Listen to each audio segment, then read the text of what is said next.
This episode is being brought to you by Berkshire Hathaway Home Services Alaska Realty. Whether you're investing in residential, buying or selling commercial properties anywhere in the state of Alaska, we're here to assist. To reach us, you can contact me at Lottie at LottieMichael.com or my cell phone, 907-242-7603. And for comments or questions about residential properties, reach out to Connie Yoshimura at 907-229-2703, 229-2703.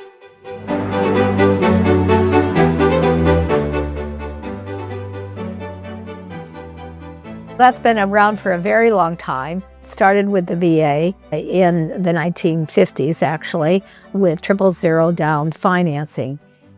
As long as you have an appreciating market, it works, and it works really very well. So what you really do have to think about is the risk associated with it, because if you start rolling in closing costs and loan origination fees and all of that sort of thing that are in addition to the sales price, you have to think that if you have 6% in closing costs or 7% in closing costs, that you're going to be able to make that up in appreciation, okay, over a period of time.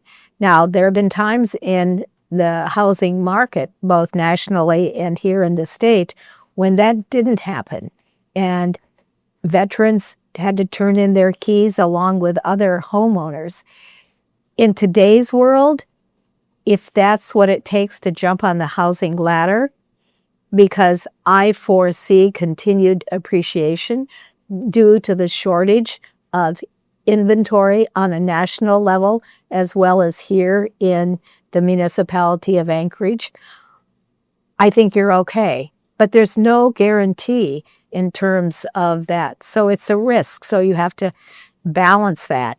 One way to balance it would be not to buy to your maximum capacity, right? Okay. Now, what I have found over a period of time is we have had economic conditions that have affected the housing market that we have no control over, rising interest rates being the primary factor that affects that. But then they're there, but then they go down, right? I've experienced housing rates from 15.25% for a residential mortgage, which was the second house that I ever sold in my real estate career. They had to have that house.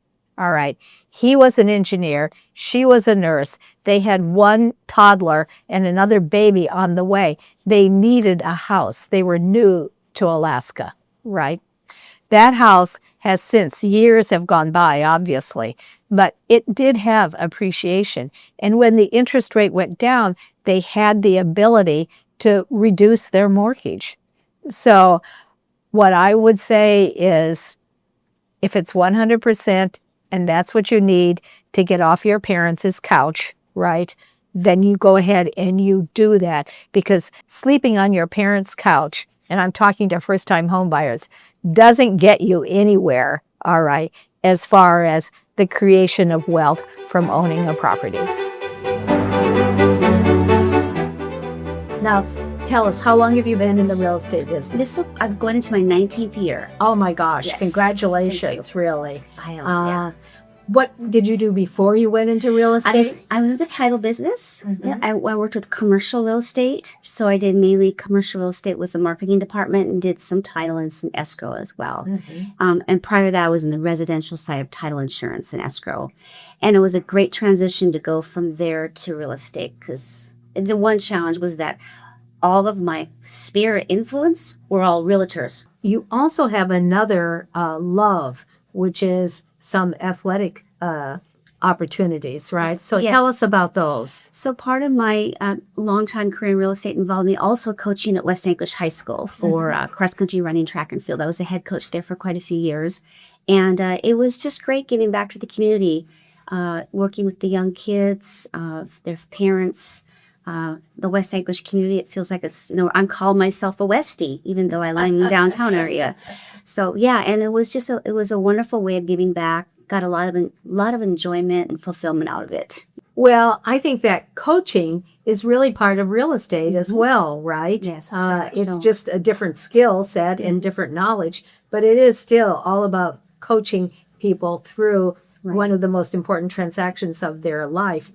But you made a switch several years ago in real estate. You were still in real estate, but you switched from direct listing and sales into sort of a luxury boutique property management company. And I remember I remember saying, Ruth, why would you want to do that? You were a very successful realtor. So tell me about that experience and what you've gained and learned and why you love doing that. So now it wasn't so much of a switch as it was more of a additional service I offered, because my main clientele is still going to be going to be working with buyers and sellers, but you're going to find there's always a need for housing, and some people just are not in a position to buy, or they have decided not to because they're only going to be here so many years. So there's always a need for housing.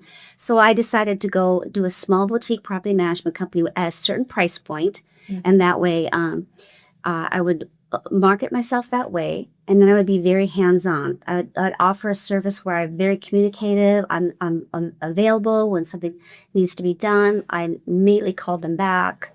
And I saw a need for that. There was one-on-one, contact and lots of interaction between not just the owners, but also the tenants as well. Well, I think that's an exceptionally nice part of a real estate career. And how much longer you can sell real estate?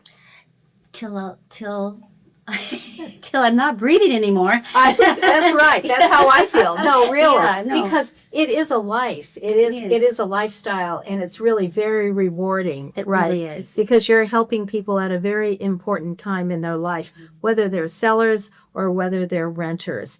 And you found a niche in the marketplace that I think was really, really lacking, which was professional, hands-on, day-to-day opportunities for sellers to find a good leasing agent to work with. Is there an additional charge for pets? Yes, there is. Because I always encourage a pet deposit per pet. Per pet. All right. Okay. I always. Oh, there he is now. He's paying attention right now. Pet.